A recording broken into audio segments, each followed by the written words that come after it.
তৃণমূল প্রতিষ্ঠা দিবসের দিন মিথ্যাচার করবে, বিজেপি প্রতিষ্ঠা দিবসের দিন দাঙ্গা করবে, এগুলো তো স্বাভাবিক। বামপন্থীরা প্রতিষ্ঠা দিবসের দিন শ্রমিকের কৃষকের এজেন্ডা নিয়ে কথা বলবে, এটাই তো স্বাভাবিক। যে কাজ করতে জন্মেছে সে কাজ করবে। তৃণমূল আবার সত্যি কথা বললোটা কবে?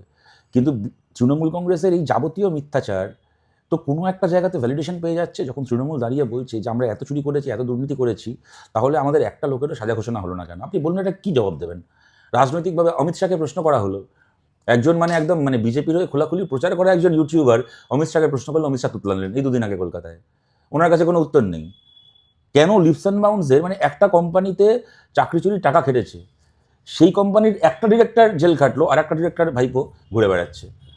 আজকে ওই যে কালীঘাটের কাকু বলে দিল যাবতীয় তদন্ত আমায় এসে আটকে যাবে, আমার সাহেবকে ধরার ক্ষমতা কারণ নেই। সত্যি ইডিসিবিআর ক্ষমতা হলো না ওর সাহেবকে ধরার। তো এত কিছু যদি একটা দল যদি দিনের পর দিন এই চুরি জচ্চুরি করার পরও তারা মাথা উঁচু করে ঘুরে বেড়াতে পারে, তাদের কোনো শাস্তি না হয়, তারা মিথ্যাচার করবে না তো কে মিথ্যাচার করবে? বুক ফুলিয়ে চুরি করবে, করছে, বেশ করছে, এই সুযোগ পেলে সবাই করবে, ওরা করছে।